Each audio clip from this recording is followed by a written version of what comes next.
تمہارے والدین میں سے ایک یا دونوں تمہارے پاس بڑھاپے کی عمر کو پہنچ ہی جائیں،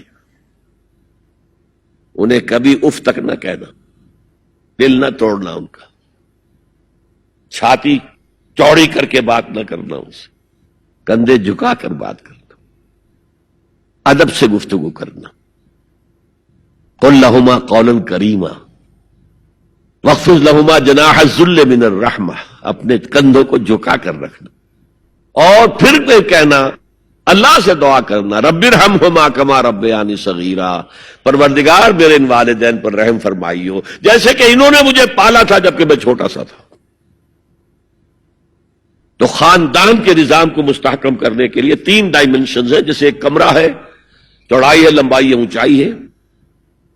پہلے تو شوہر اور بیوی کے درمیان بانڈ آف لو، اب یہ شوہر اور بیوی پیرنٹس بن گئے ہیں، والدین بن گئے، اولاد آ گئی۔ سیکنڈ ڈائمنشن ایڈ ہو گئی، ادب، عزت، اور بہن بھائی ہے اخوت، جس کو کہ وہ کہہ رہا ہے جی ویلز بھی فریٹرنٹی، خاندان کا ادارہ مستحکم۔ یہاں ایک نقطہ اور بیان کر دوں، لیگل لیول پر بیوی کے حقوق کم ہیں شوہر کے زیادہ، الرجال قوامون علی النساء، سیدھی سیدھی بات ہے، اور ہمیں ڈٹ کر کہنا چاہیے، یہ اس سے زیادہ معقول بات کوئی نہیں۔ کسی ادارے کے 2 سربراہ برابر کے اختیارات والے نہیں ہو سکتے، لیکن اخلاقی طور پر جو ماں کا حصہ ہے، باپ کا حصہ اس سے 1/3 ہے۔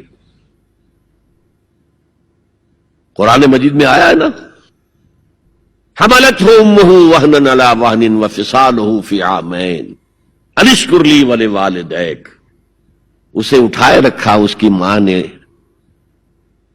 اپنے پیٹ میں، کمزوری پر کمزوری جھیل، کمزوری تو ہو رہی ہے، اس کا خون چوس رہا ہے اندر، جھونک جو ہے وہ چوس رہی ہے خون اس کا، اور سب ماؤں کو تو اتنی نرشمنٹ موجود نہیں ہوتی کہ آپ پریگننسی میں اس کے لیے ضروری نرشمنٹ فراہم کر دیں۔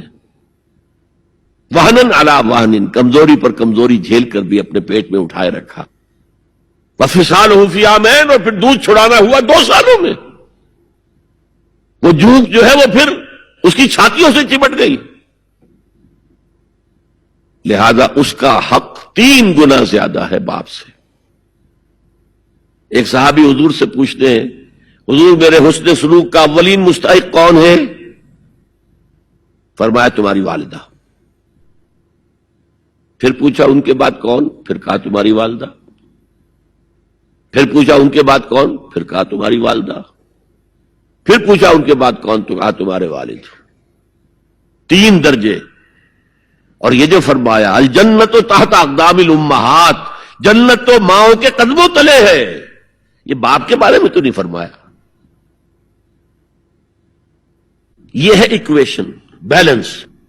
اسلام قسط کی بات کرتا ہے، انصاف کی بات نہیں کرتا۔ انصاف تو یہ کہ آدھی روٹی ادھر دے دو، آدھی ادھر دے دو،